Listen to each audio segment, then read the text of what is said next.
Saludos amigos y bienvenidos a un video más en nuestro canal. Hoy estaremos desarrollando un tema importante para ustedes: cómo se realiza el proceso de preparación del morongoto. Bien amigos, tienen que tener buchú o primitivo en su casa. En este caso nosotros vamos a usar el buchú para realizar este proceso de morongoto. Y vamos a usar un poquito de buchú, ya que Cristal, quien es la que lo está preparando, pues ella lo va a hacer para ella y para mí, y somos dos personas.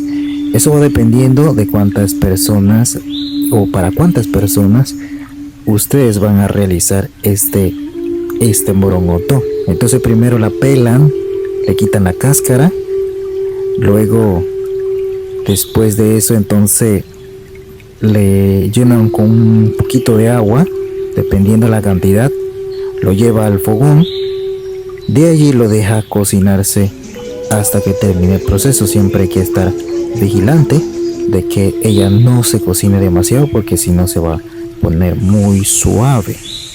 Luego cuando está cocinado lo saca del fuego, le botas el agua, entonces saca el buchú en un plato y entonces le echa un poquito de sal dependiendo a su gusto.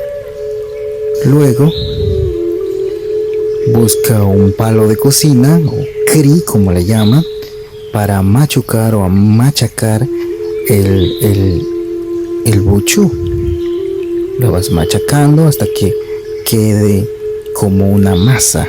Importante, compañeros, no coman nada del buchú antes de hacer el morongoto, porque algunos dicen que no se amarran, y bueno, cosas que pasan de experiencia pues.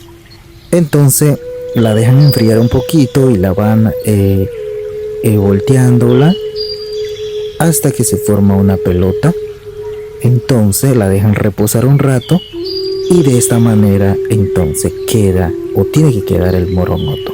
Eso dependiendo de cada mano. Entonces por tradición hay personas que lo hacen mejor, hay algunos que le quedan más amarrado.